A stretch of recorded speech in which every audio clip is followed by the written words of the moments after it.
Hello students. अभी latest में एक नया परिपत्र जारी हुआ है जो कि कार्यालय निदेशक माध्यमिक शिक्षा राजस्थान बीकानेर के द्वारा हुआ है।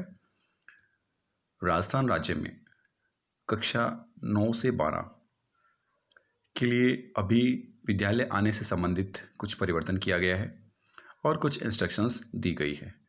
तो इस वीडियो में हम 9 to 12 के लिए जो भी गाइडलाइंस हमें दी गई है वो क्या है इसके बारे में हम जान रहे हैं।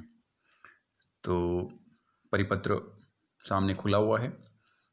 कोविड-19 की गाइडलाइन अनुरूप वर्तमान सत्र 2020-21 में राज्य के सभी राजकीय एवं गैर राजकीय विद्यालयों का नियमित कक्षा संचालन वर्तमान तक नहीं हो सका है।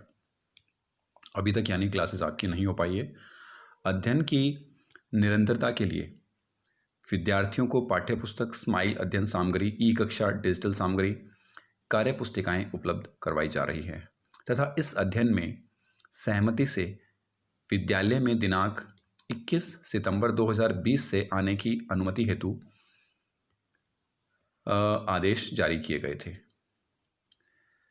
तो ये पहले आपको बताया था कि 21 सितंबर से आप विद्यालय अभिभावकों की सहमति से आ सकते हैं, लेकिन वो केवल मार्गदर्शन के लिए।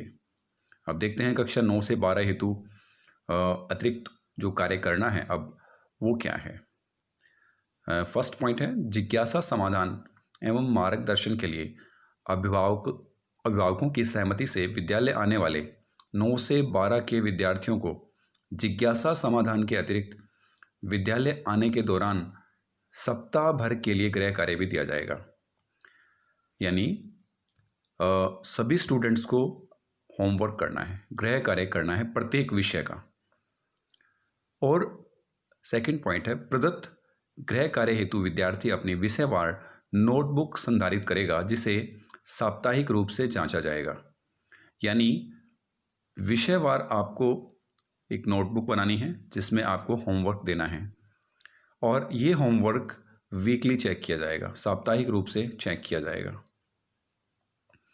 विषयाध्यापक विद्यार्थी की जिज्ञासा समाधान के अतिरिक्त गृह कार्य देने तथा जांच कार्य भी आवश्यक रूप से करेंगे। ये टीचर्स के लिए है। 2020-21 हेतु बोर्ड द्वारा पाठ्यक्रम का संक्षिप्तीकरण किया गया है जो कि बोर्ड एवं विभागीय वेबसाइट पर उपलब्ध है। कक्षोन्नति का आधार वार्षिक या बोर्ड परीक्षा ही होगा, ये आप ध्यान दें। ये स्टूडेंट्स के लिए है, यानी आपको नेक्स्ट क्लास में एग्ज़ाम्स पास करके ही जाना होगा। लास्ट ईयर जैसे प्रमोट किया गया था बिना वार्षिक परीक्षा के, अब की बार ऐसा नहीं होने वाला है। वार्षिक या बोर्ड परीक्षा हेतु 20% अंक आंतरिक मूल्यांकन के एवं 80% अंक लिखित परीक्षा के निर्धारित हैं। देखिए, जिन विषयों में प्रैक्टिकल्स नहीं हैं जैसे हिंदी और इंग्लिश है, उसमें 20 अंक तो आंतरिक मूल्यांकन के यानी विद्यालय स्तर से भेजे जाएंगे और 80% अंक वार्षिक परीक्षा। जैसे अगर 100 नंबर का पेपर है तो 80 नंबर का बोर्ड एग्ज़ाम होगा और 20 नंबर यहाँ से भेजे जाएंगे। अब इसमें इंपॉर्टेंट पॉइंट देखिए, नेक्स्ट जो पॉइंट है वो क्या है। वार्षिक बोर्ड परीक्षा में निर्धारित 20% आंतरिक मूल्यांकन के अंक का आधार क्या रहेगा? गृह कार्य पुस्तिका जो परीक्षा से पूर्व विद्यालय में जमा कराई जाएगी। ये आप ध्यान दें स्टूडेंट्स, ये आपके लिए है। यानी जो इंटरनल मार्क्स विद्यालय स्तर से भेजे जाएंगे, पहले एग्ज़ाम्स होते थे, अर्धवार्षिक परीक्षा होती थी, उस आधार पर मार्क्स भेजे जाते थे। परंतु अब की बार गृह कार्य की जो नोटबुक है वो आपको विद्यालय में जमा करवानी होगी। जो आपको क्वेश्चंस दिए गए हैं अभी उनको कंप्लीट करते हुए कक्षा 11 एवं 12 के प्रायोगिक विषयों में गृह कार्य आधारित आंतरिक मूल्यांकन निर्धारित अंकों के अतिरिक्त शेष अंकों का 20% होगा। देखिए, 11th और 12th में जो आंतरिक मूल्यांकन है वो प्रायोगिक अंकों के अतिरिक्त शेष अंकों का 20% होगा।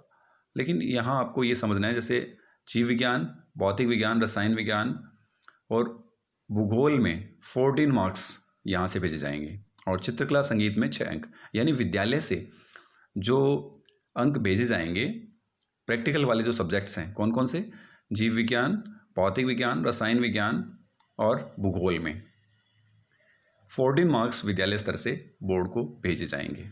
तो ये 14 मार्क्स आपके कहाँ से डिसाइड होंगे, होमवर्क से, और बाकी प्रैक्टिकल के मार्क्स। अब है प्रायोगिक विषयों हेतु प्रावधान।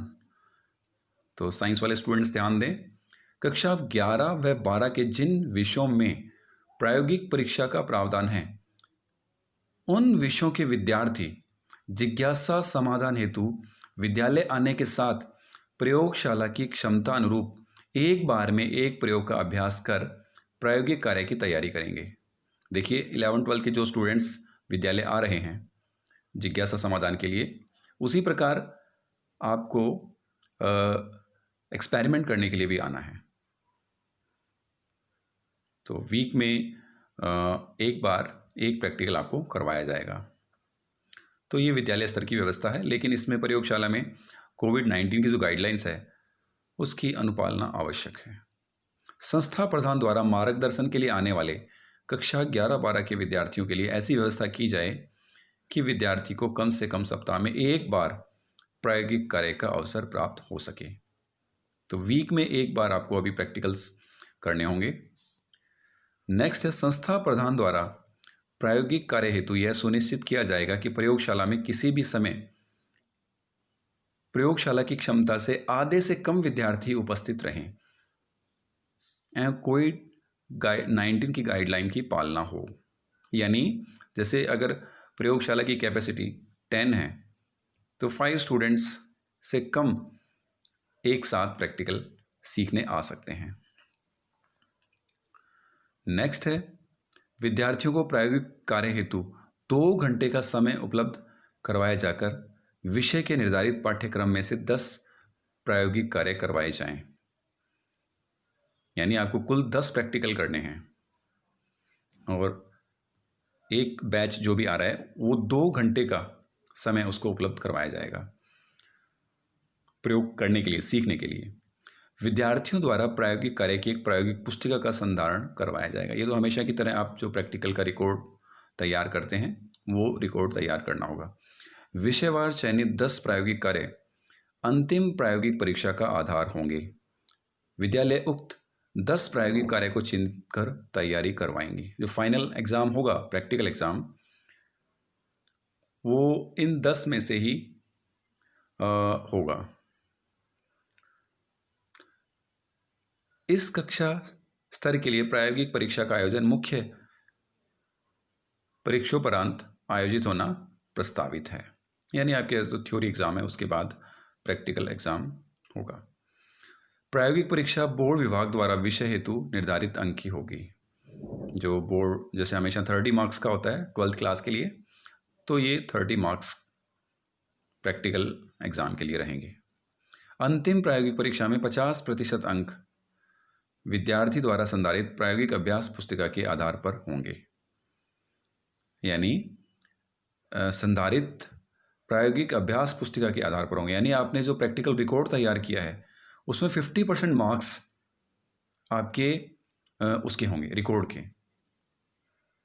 तो आप देख सकते हैं अगर जैसे फिज़िक्स में, केमिस्ट्री में, बायोलॉजी में, जियोग्राफी में 30 मार्क्स का टोटल एग्ज़ाम होता है तो उसमें 15 मार्क्स प्रैक्टिकल रिकॉर्ड के होंगे।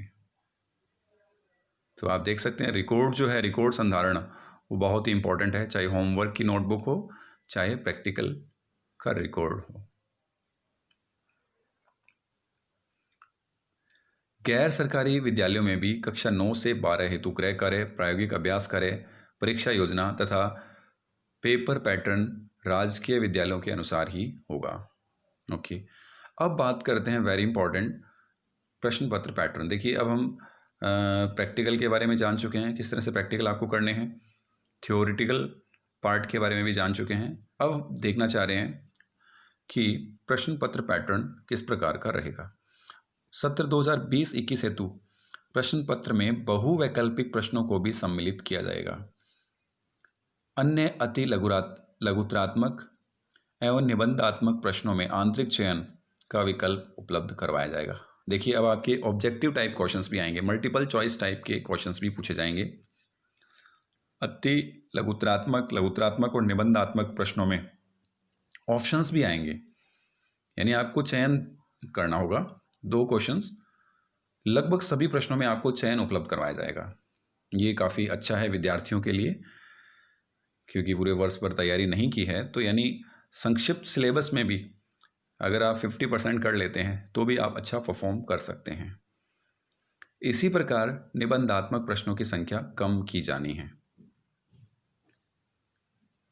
नेक्स्ट है, भाषा आधारित विषयों के प्रश्न पत्रों में पठित व अपठित पद्यांश पर आधारित प्रश्न भी सम्मिलित किए जाएंगे, जिसमें पर्याप्त विकल्प उपलब्ध हों। जो हिंदी और इंग्लिश के प्रश्न पत्र है जिसमें पठित और अपठित गद्यांश पूछे जाते हैं, उसमें भी विकल्प दिए जाएंगे।